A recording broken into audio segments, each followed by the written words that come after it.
this summer. Thank you all for your support. So many familiar faces out there. We have a very exciting program today, featured, of course, with our big visual aid here. And I'd like to introduce you to our speaker. This is Skip Laird, who is a game warden for 14 years. And he has a lot of great information for us. So here we go. Thank you. If you want to use that. When we get to question, I've got a loud mouth and I talk all the time, but if you can't hear me, just go like this. And when we have Q&A, maybe you guys could use that because I don't hear all that good either. So a little bit about the Game Commission and why I'm here today. I am a retired state game warden in the deputy program for 14 years. And so I started that when I was rather late in life, and it was kind of after my wrestling career as a coach, and I continued to coach the golf team at Corey and taught there for 25 years. But many of you will remember the regional director, a local boy, Keith Harbaugh. So Keith Harbaugh stopped at my house one day and said, "You need to get your ancient backside out there." And so I went through that training process, and it was one of the most rewarding parts of my life. To serve the Commonwealth as a deputy game warden. You might remember a lot of deputy game wardens in this area. How many went to Townville High School? Remember Al Whitlatch? Yeah, he may have taught your hunter-trapper safety. How many of us remember the great Don Foltz, my wife's uncle? Sure, he was a deputy game warden, and I did many a night patrol before I was a deputy with him too.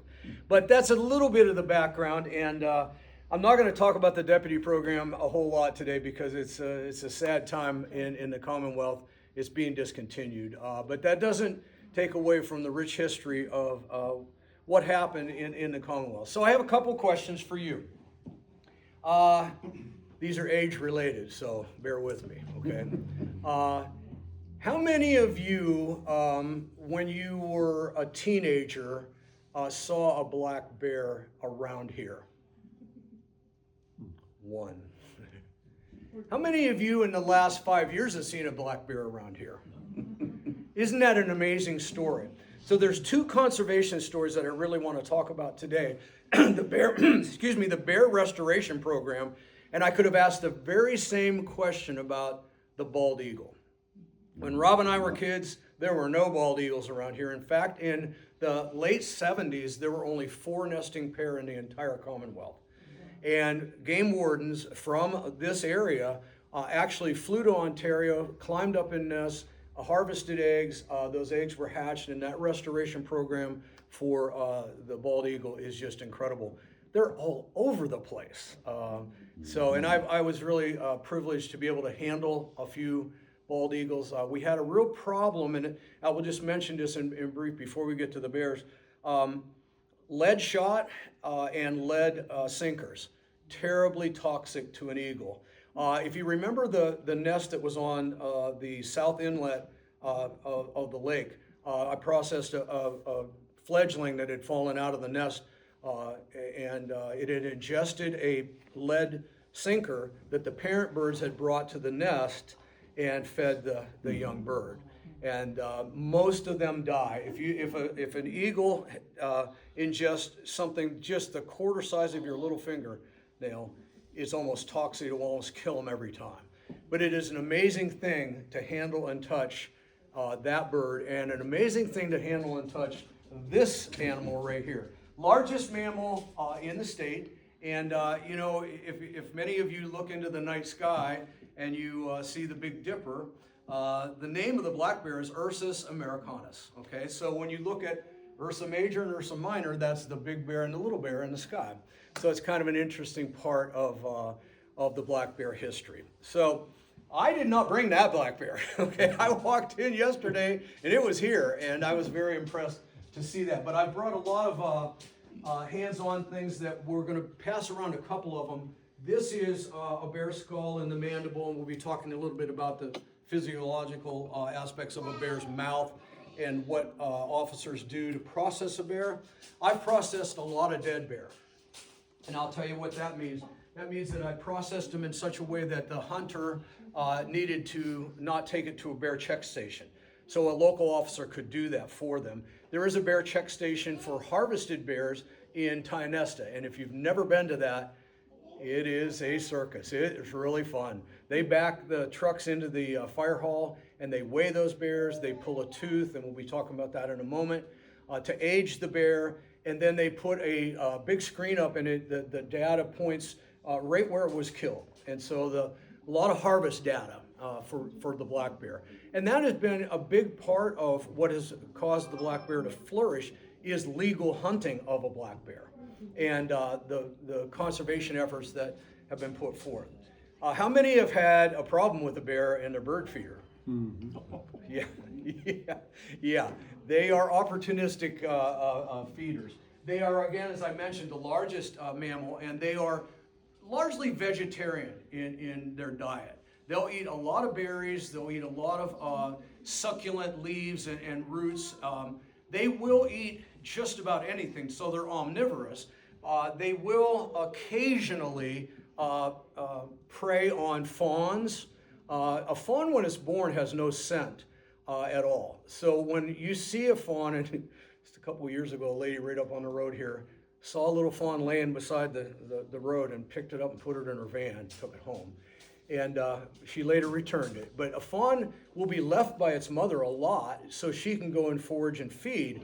And if a bear happens to stumble across an afterbirth, it'll start looking for that fawn. But the fawn is scentless. So they very rarely prey on anything. Now, my father-in-law, Walter Foltz, Don Foltz's brother, in 1994, and Rob's seen the video, and several others, I think Johnny's seen the video too, and Greg, they lost a calf to a bear. So, and again, opportunistic. Now, calves have a scent, and they videotaped it. And you watch the bear walk through the pasture, it's searching. It's looking for that calf. It can smell it. And a mother Hereford will leave her calf, and she'll go and do what she needs to do. And that bear grabbed that calf by the nape of the neck, two big incisor canine wounds right there. And that calf was dead immediately. Very little blood.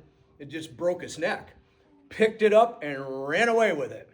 And we were called over to the house, and a few hours later, my in-laws unadvisedly got in their truck and ran down the road to try to save the calf, and the bear dropped the calf.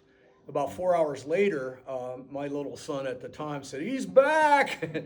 And he went under the fence, grabbed that calf, and into the game land. So, but that's rare. They're opportunistic. They feed mostly on vegetation.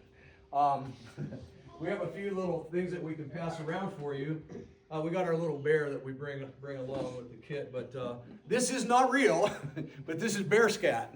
Okay, and Rob can pass that around. You've probably seen that in your backyard before. And then, of course, these are a more mature bear, like what you would see here. This bear up here, you see these claws, they're amazing. This bear is probably only 2-year-old bear, something like that. But this would be a cub's paw, and this would be a more mature bear. We have up on our table up here a bear hide, both a cub and a more mature animal. But this one I can pass around. We have a real one up here, but we don't want to handle it very much. It's quite fragile. This is a rather big bear. That's the skull of probably a large boar. And then, of course, the mandible, the lower jaw of a bear as well. But these ones we can pass around. And before I do, I wanted to talk a little bit about this. I'll start this one around first. But actually, let me trade. I'll go this way. There are a couple of things known as milk teeth in a bear, and you'll see them in both the lower mandible and the top mandible. One of the ways to age a bear, and often what happens with bears is they're overestimated in weight. If you see a bear this size, that bear is probably somewhere about 175. People would say, "Oh, that's a really big bear. I think that's a 300-pounder." When you see a 300-pound bear laying in the back of a pickup truck, it takes your breath away. They're huge. Now, how big will they grow and how long will they live? Bears have been known to live up to 25 years. But in the Commonwealth, that's pretty rare. They get hit by cars, they get hunted, They do have, Mitzi has sent me many pictures over the years. They do get mange, and it can be very debilitating. We had a sow on our property that came out of hibernation in February last year, and she had mange, and she was so depleted. There's no food in February. She probably got itchy. And bears are not true hibernators. Their heart rate goes down, their breathing goes down, but they can leave the den, and often do in a spring thaw or a winter thaw.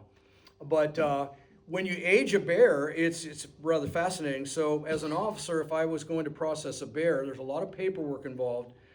You pull a milk tooth with a knife. You can use any kind of knife. Little knife like this works pretty well if you know where to grab that tooth.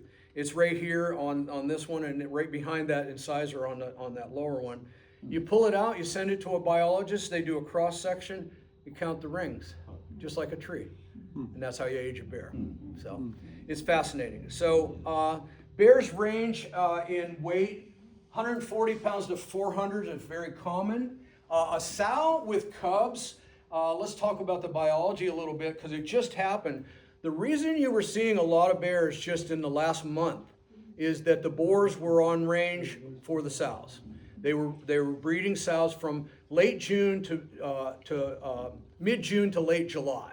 And so they have a big range. A boar will range 25 to 30 miles, where a sow, she'll go 6 to 8 miles around the area. But a sow will give birth to between 3 and 5 cubs in January. She's bred in June, July. She goes into that den in early fall, and she gives birth to little 9-inch, 8-ounce little cubs. And they stay in that den with her, and they nurse. And within 2 weeks, their eyes are still closed, just like kittens and puppies. Within 2 weeks, they can move around quite freely in that den. Does anybody know where does a bear den? In a cave? Not necessarily. Not a lot of caves around Canadota Lake, Crawford County, right? You go to Warren County, you get into the rock country. One of the most common places for a bear to den in our area is in treetops. They'll get down in under a blowdown or a logged off area in a treetop, and they'll burrow in there, and you'll make basically what looks like a bear-sized groundhog hole. They'll just dig it out, and they'll get in there, and they'll be able to get through the winter. And again, sows with cubs will remain in that den. She won't leave. A young sow, like the one we found on our property, she had got up probably itching and kind of in a lot of pain with that mange, and then couldn't find food. So that's kind of a little bit of the biology. Now that sow will den with those year-olds that next year. They'll den up together again, because a sow comes into heat only every other year, and she'll give birth to another litter, usually when she's about 3 years old. Okay? Reminds me of a funny story. Game wardens have all kinds of funny stories. So 2 years ago, my officer in the next wildlife unit near Meadville calls and says, "How close are you to Bogardus Road?" Wherever. Yeah. "Oh, I'm about a half an hour." He says, "Well, we got a bear problem." It was in deer rifle season, and he goes, "We got a bear that we're going to probably have to put down." Well, she had mange, and we get to the residence, and he goes, "You have your shotgun?" I'm like, "Yeah." And he goes, "Well, I'll take the patrol rifle, and you take your shotgun, and we have to go get her out from underneath the deck." And I'm like, "Okay." And he says, "He's young. I'm old." He goes, "You crawl underneath there and flush her out, and when she comes out the other side, I'll dispatch her." And I'm like, "Okay." So I get underneath this deck, and I can see her over in the corner. And it's one of these lattice decks in the front, the lattice, but you can come in on the side. Well, I found a tomato carrier, not one of the flimsy ones, but one of the real solid ones. So I started banging it on the superstructure there, the girder, the joist underneath, and she didn't move. And I look, and I'm like, I have a clear shot, but here's a gas line right down beside him. I'm not going to do that. Well, the poor thing, I finally woke her up, and she didn't go the right way. She went my way, so now I'm running through the woods, and end of story. We had to dispatch her, but I couldn't believe it. He's like, yeah, just crawl into there and flush her out. Okay. Anyway, a couple of other things. Some of you mentioned Matt Savinda. He's a really good friend of mine. I think Matt's one of the finest officers in the entire state. Good man, good officer. He has trapped over 110 bears in his last 7 years. Now, why do we trap a bear? Well, if you call and you have a nuisance bear, we're going to ask you a few questions, like, do you leave your garbage out the night before? And of course, raccoon refuse is out of business now, and that's an appropriate name, right? Because if you set your garbage out the night before, other things are going to get into it too. But if we have a nuisance bear, we trap those bears and relocate them. But more than that, we trap bears for biological study. Our biologists are second to none. They're why we have so many black bears to hunt in this state, and black bears are fun to hunt. My son-in-law killed one on our property a couple years ago, and it was exciting. It was very exciting. So, but this is a radio collar. This is very useful tool to track. Usually we'll track sows with this. We want to know where she's denning, and maybe do a study on, how many cubs she's having and how many cubs she's had over the years. So that's an important thing. These, you have to be careful with these. That you put them on a mature bear. You don't want it on a smaller bear. If you make it tight, it's going to grow too tight. Yeah, that kind of a thing. So that's kind of some of the reasons that we might capture a bear.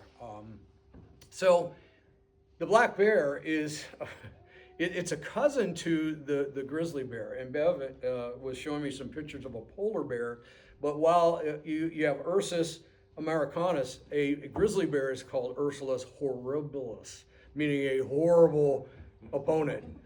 So, question you might ask, and I don't want to steal your questions, but we'll be asking you to give some questions, is how many people have died in the Commonwealth due to bear attacks? And the answer is none. There have been some attacks recently with a dog in Mercer County a couple years ago. And of course, in those situations when we have a bear, a human encounter like that, the bear had to be euthanized. So, but they're very recluse, they're a very secretive animal. They'll more than likely smell you and run away. However, they are kind of curious too, and you need to be careful when they have cubs. So if you hear a bear and you think it's a sow and you don't see the cubs and you hear that clacking noise, you better back out, because she's nervous and she's going to protect her cubs. So I have a young kid who puts trail cameras on my property, and he sent me a picture. Yesterday morning, I had a nice bear underneath one of my stands, and a week ago, he was tracking a sow that had cubs on his various trail cameras. And she's over here on this trail camera, and over here on this trail camera, and over here on this trail camera. And he went to pull his SD cards and ran into her. And this is how he walked back out, because she was not coming at him, but she was over there, probably the front of the building, clacking her jaws, and that's a warning sign. But she would rarely attack, rarely. You can scare her off. You can scare a bear off by getting big. Get out of here. You should have heard me yelling underneath that deck. I was screaming. But anyway, when he got home, he has these cellular cameras too. He has some SD cards, but the other ones, she went to every camera that he went. She followed his trail. She's protecting her cubs. Where is this guy going to be? So they're curious. They're curious too. So those are some of the facts that I have. Let's see. We pretty much covered those issues. There's one issue about there's a ban on feeding bears. So Dawn Foltz's sister, Vivian, since now with the Lord, she's a crazy woman.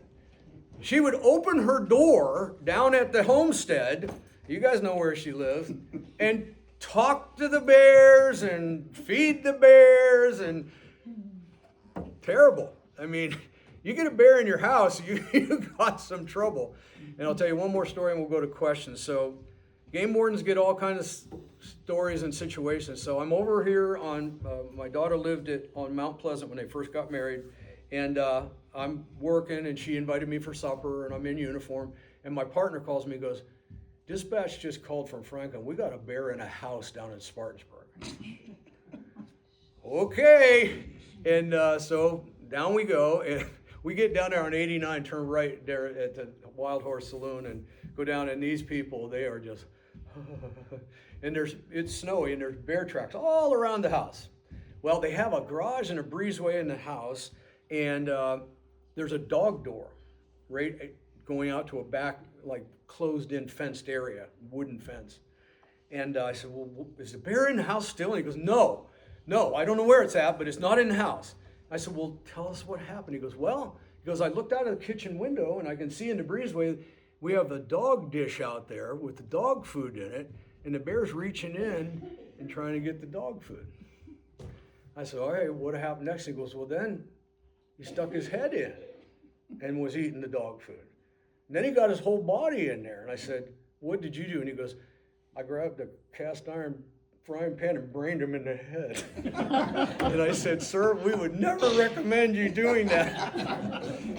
So I went out back and shot my shotgun in the air a couple times. And the story goes that couple were early morning workers in Corey. They said that their neighbors, they put their garbage out before they went to work at 4:30 in the morning. And neighbors said that they saw the bear sitting on his haunches, taking their garbage and just pulling it into themselves and eating it. So that was a funny story. So I'm sure you have some questions. I'd be glad to answer them if I can.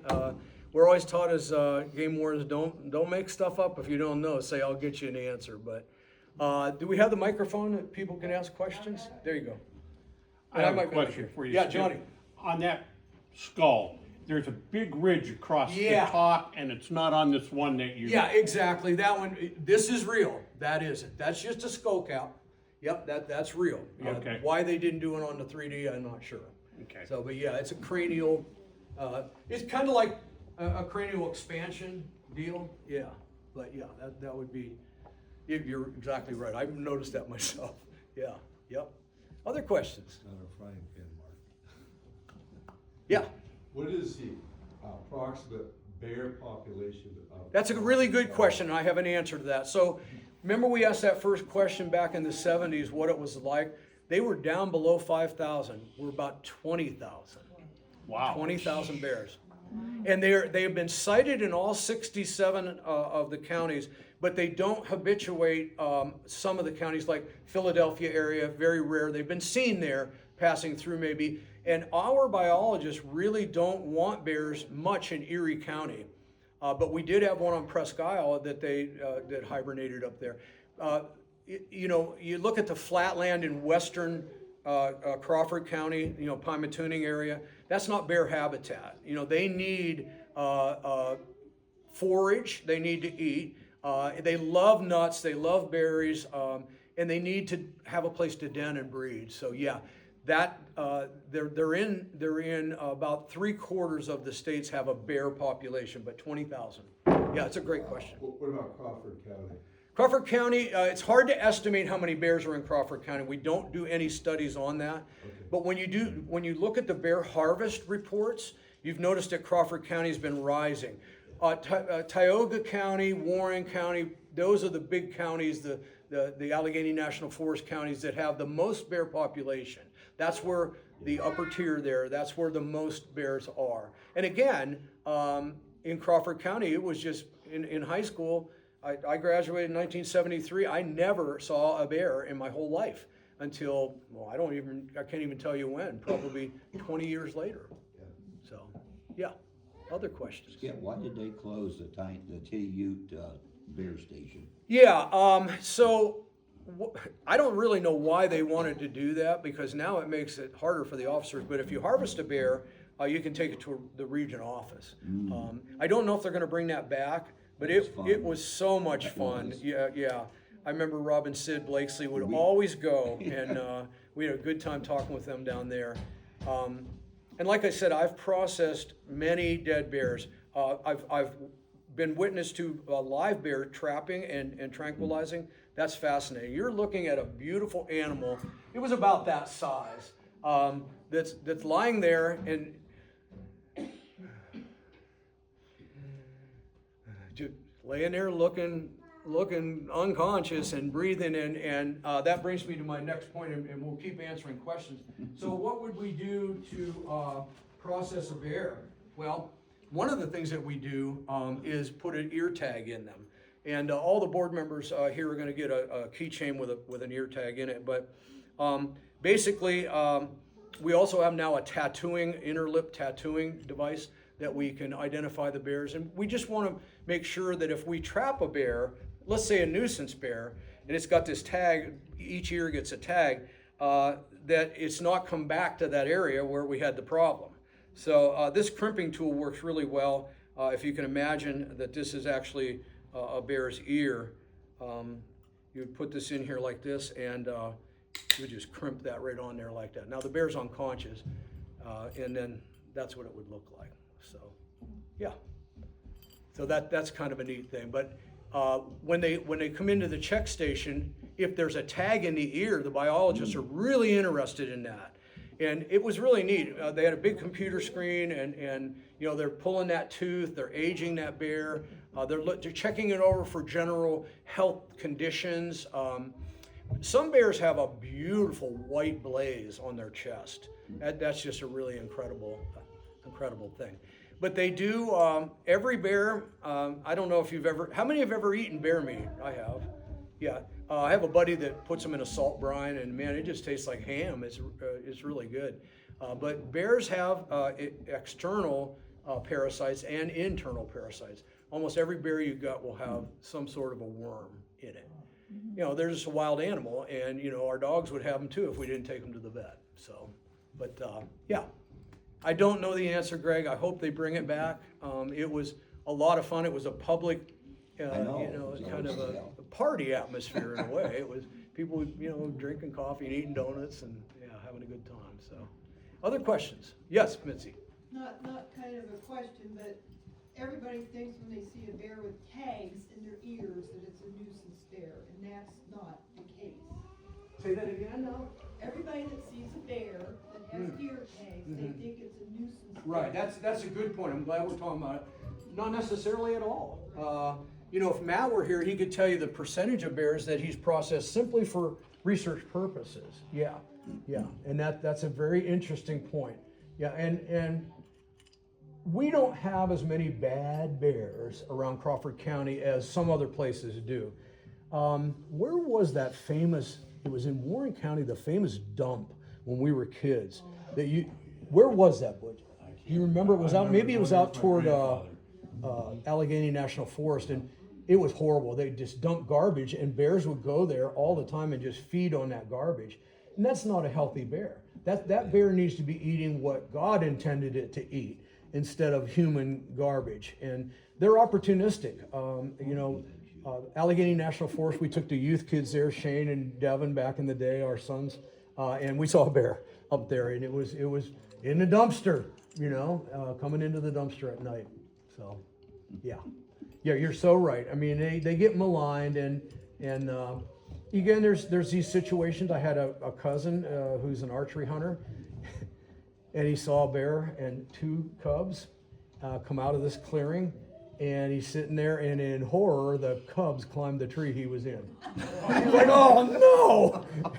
And there they were, up, and he's shooing them down, and he said, pretty soon she came out and was clacking her jaws, and he said, man, because it's getting dark, he wanted to get down out of that tree bad. But that's just a rare encounter. And of course she didn't attack, and he said he walked out with his crossbow like this. Yeah, so, but I would advise you, and Debbie takes walks, there are some good products out there. Every officer, if you look at his duty belt, you look at Matt if you see him, he's got pepper spray on his belt. And you can get bear spray, and I would not walk on my road in the state game lands without a firearm and I'm not going to shoot the bear. Please don't do that. But you could scare them and or use your pepper spray in that emergency situation.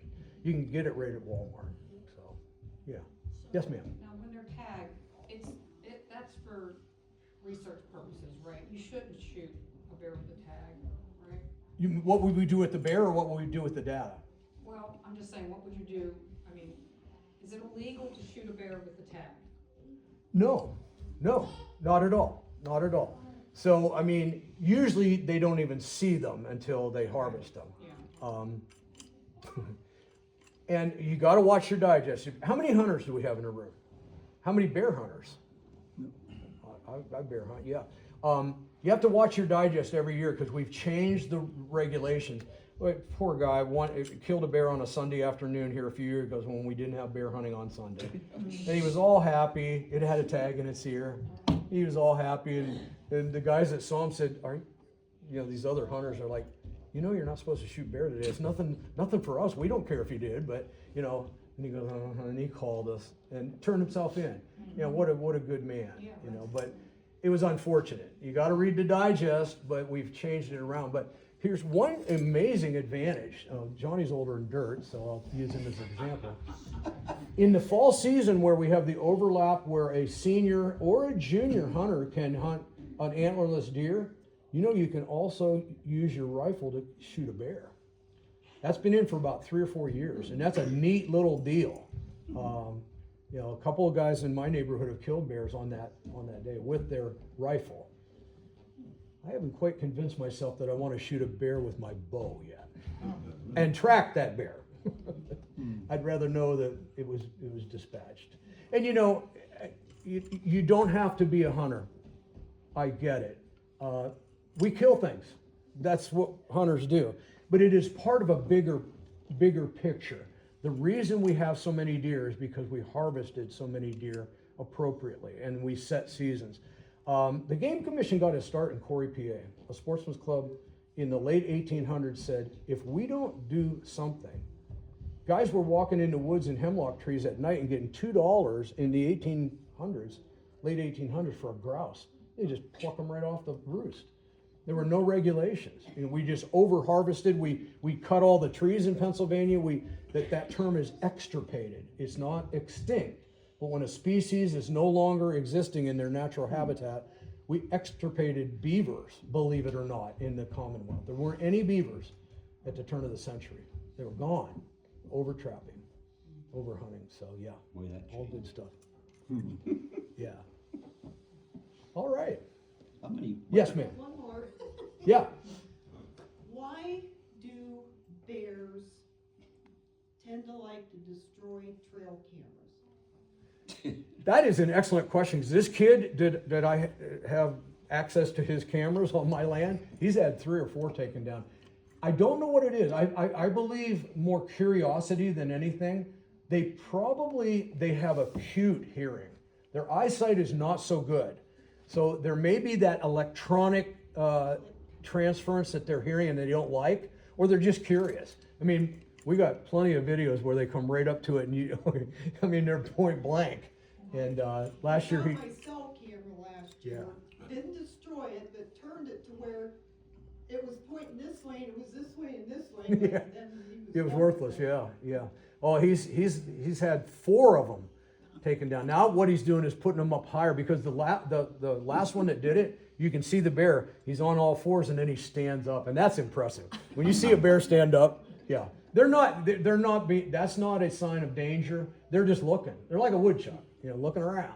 But when they stand on their hind legs, that's pretty cool. And that bear, we got the video, stood right up, and then pretty soon, whoa, and they'll bite them. Yeah. I have teeth marks on one. Didn't destroy it. Yeah. Got it open. Yep. It is not illegal to put mineral blocks out in off seasons for deer, okay? You can't hunt over them. But I've had a bear claw marks on a mineral block that I put out. They'll turn them over. They like it. Interestingly enough, my son-in-law was in that same deer stand where the bear was underneath yesterday, and a couple years ago, and it was fall, and the bear was getting ready to hibernate, and he was eating sod, grass and sod, just consuming it, dirt, everything. He was just ravenous, and he has a video of it. Pretty cool. So, 2 questions, really. let me get over there so I make sure I hear what you're saying, or give her the mic. Yeah, give her the mic. My hearing's terrible. Well, they're more how to avoid an altercation than to be worried about them. Cause I run, well, jog a lot, and I quite often see them going through the woods parallel with me, that's no problem. But one instance, I started down the road and 2 cubs ran out in front of me. I didn't know if the mom was behind them or ahead of them, so I turned around. But would she have been ahead of them or behind them? It's really hard to tell. They are super playful. They're fun to watch. We have some video of that too on my property. I mean, they'll just rough and tumble in the water, in the field. She may be anywhere nearby. She's not very far away. She doesn't leave them. Well, they came out of a cornfield, so I didn't have any visual. Yeah. So I turned around. The second time, and the story's way longer than this, I'm gonna shorten it, okay? I was in my swimming pool, it was dark, and I heard it before I saw it. It was Yeah. and the Huffing, swath yep. of seemed like the swath of maybe his paw. Yeah. But so I'm in my swimming pool, and those of you who might know where I live know how far it is from the pool to the house. And I'm thinking, what is that?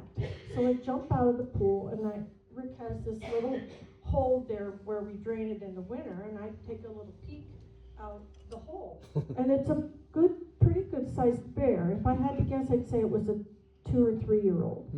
And we had apple trees behind our pool, and it was eating those apples. So I'm thinking to myself, do I run for the house? Do I just wait it out? What was the ideal thing to do? My heart starts racing just thinking about that situation. They're an impressive animal. They're big. It's scary though. My advice is if they're coming toward you, you got to make yourself big and make some noise. If they're not, just gently back away. Don't turn your back. Just do one of these deals. I've done that before, and that's the way to do it. Well, I've got a big fence around the pool, so I'm not sure it even knew I was, well, probably didn't know I was there, but I didn't think it was going to They're bother certainly me. curious, and when yeah. But to answer the very first part of your question, she's nearby, but we don't know. She doesn't necessarily lead, and she doesn't necessarily follow. Okay. She's nearby. Okay. So I got out of the pool and ran to the house. So the next thing that I want to know is I now walk or run with a air horn. Yeah. And I hope that'll do the job, and I've never had to use it. But a gentleman from Alaska told me that nobody walks around Alaska without a knife, a short knife, or at the very least, a big pen. Because then if the bear is on top of you, now my reply was I would die of being scared, but you could at least poke that bear either in the eye or underneath the belly to scare it. Is there any truth to that, or was he pulling my leg? Well, if you get attacked by a black bear, here's the thing: a grizzly bear, statistics tell us that you can play dead with a grizzly bear and he might leave you alone. You'd be horribly mauled. If a black bear wants to kill you, it will kill you. But they're rare. It's super rare that they attack humans. But they have a different instinct. If it's a sow, boars would rarely ever, unless you frightened them and they were cornered. But a sow with cubs can be ferocious. But again, very rare, and there's no deaths in the Commonwealth. So it's not a coincidence that it could be the same. Get your mic. It is feasible to think that the same bear that's in Canadota Lake area is at our place on Lincolnville Blacktop, right?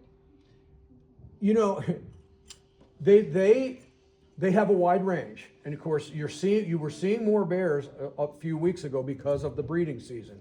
But it could be, there could be, as we speak, within 5 miles there could be 10 bears. In fact, I probably think there's 5 on my place. So yeah, good questions. I apologize because I wasn't able to be here for the beginning of your talk, but I'm really interested in hibernation. Yeah, Can you describe what exactly happens yeah. and where they, To the best of my knowledge, sure. Sure, hibernation in some species is different than bears, and I mentioned that before. They're not true hibernators. Now, the sow will stay in there. Her heart rate goes down, her respiration goes down, but she's nursing those cubs, and she will be in that den until probably, from somewhere around November, depending on the weather, until it thaws in the spring. Could be April before she'll bring those cubs out. So she's, quote unquote, in hibernation.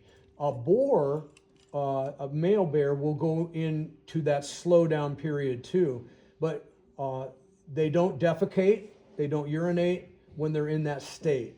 And if you look up true hibernators, I mean, they are dormant. A woodchuck, other species that squirrels don't truly hibernate either. They have a deep sleep and their metabolism slows way down.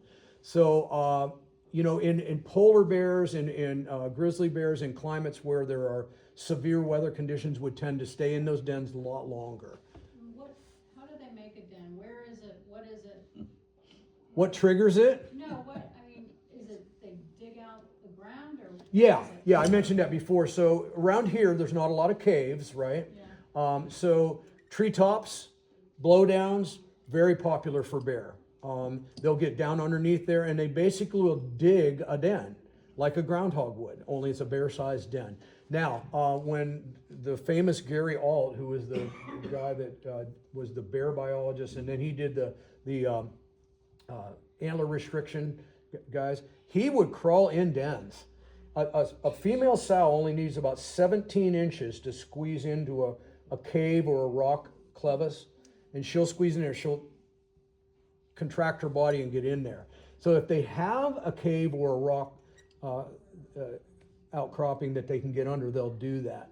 Some of the problems have been some of them will get in culvert pipes and try to den in there, and you know what happens in a culvert pipe, it gets full of water. So that's where they usually den around here. So if you're taking a walk on the game lines or in the woods, you may see a bear path around a big blowdown or a logging area. Very popular. And if you came across a den, is that dangerous or? No, I mean, even if this Gary Ault crawled in there when she had cubs, and they would take the cubs from her and do blood tests and things. So very careful, okay, very careful. But yeah, no, if you find a den, it's not a dangerous thing at all. And usually you're going to find a den at this time of year. She's not in there. Right. Nobody's in there. And the cubs are born when? When are the cubs born? January, yeah, almost exclusively January. So a thing that's interesting is she'll keep those cubs with her for that next fall. They'll hibernate together. They'll den together. And then she comes out that following spring, her second year, she'll come into estrus and then she'll be bred again. Yeah. Yep. Will she go back to that same den? What's that? Will she go back to the same den? Possibly. So are they pretty much, they stay in the same Yeah, they're area? territorial a bit. Do they? Yeah. So the bear I see is like usually the same bear that's hanging out? Yeah, probably. Interestingly enough, eagles are not that way. They're opportunistic. Whoever gets to the nest first. It's not who built the nest. It's fascinating. Yeah, they're not that way. So do all bears hibernate, even the ones that Yes. clock? Yes. All bears do go into that slow down period. There's none that just roam around all the time. Even in the south, they would tend to. And you're Yeah. saying that a mother bear has babies Up to while she's 5, slow 3 to down 5. Yep. period? She'll have one. So the little cubs that are born in January this year, let's take those for example. Now they're a few months old. They're 8 months old. Yeah, but she has them in her slow down period? She will let me run you through the whole cycle. So she'll keep those cubs with her into November, and she'll den with them. All 5 of them if they need to be, and she'll need a den that's big enough to do so. So she might make a new one if that wasn't what she had before. Then those cubs are called yearlings. Even when they're 16 months old, she'll boot them. She's getting ready to get bred again. And the little sows that are 16 months old, they'll stick around the area. The little males, they gotta go find their own way. So that's kind of how it works. Then she gets bred again, and then she goes into den She and, gives birth during hibernation, yes. in her slow. During this slowdown, yes. Yeah, it's amazing, isn't it? No, it's sad, it's sad. It's like being retired and having a baby. Yeah. These are January cubs. They're tiny. But they grow fast. I mean, they're eating like crazy right now. How long ago was this? I think it was last year. Oh, it was It last- says on the top there. Yeah, May 25th. Right. So these are teeny little guys. They've only been out of the den for a month or so. That was in the Scandia area. Yeah, up in Scandia, PA. Yep. Yep. And there's a lot of rock dens up there. So you mentioned there's typically a birth of 3 to 5. Yeah. And I see 2 on there with that sow. And typically when I've seen a sow with cubs, 2, 3 maybe at the most. What happens to the? It's the health of that sow. It's a biological issue. I've seen 5 on my property. Yeah, sow with 5. So it's generally her health, what kind of diet she had, and they are polygamous too. Okay, so they don't mate with the same boar each year. Yeah, that's a great question. So the survival rate of those 5 is why it's increasing so quickly? Or what is the survival, say you have 5 Yeah, small bears? it's a great question you're asking because she will be pretty depleted nursing 5 cubs. Yeah, that's why a female sow, typical sow that's having cubs weighs between 175 pounds and 225 pounds. Rarely does a sow get over 300. They do, but What happens to the cubs? Like, do 3 out of 5 live? Does 2? we don't have really good stats on that, but I think around here, to answer the question from 1970, they're doing pretty darn good. The mortality rate is way, way less. So that's an excellent point. Yep. Matt told me one day that if a sow is killed and she's got little ones, another sow can adopt. They can. He told me that, yeah. Right. It's rare, but it has happened. We have done it before, and reintroduced them, and they will adopt occasionally. And occasionally, a boar will kill cubs. Occasionally, yeah, and eat them. Yeah. Yeah, it's just an instinct kind of a thing, like male lions in Africa. Whew, yeah, if it's not of their own pride, they kill them all. But it's just instinctual stuff. So, How many bear tags when they're brought into the station, percentage-wise, how many bear have tags in their ears, roughly? oh, way low, way low. Yeah, because you got 20,000 bears I mean, how many bears are tagged out in the field right now? Phew, not many. By percentage. Yeah. So it would be rare, maybe 1 a night or something like that. Yeah. Wow. Yeah.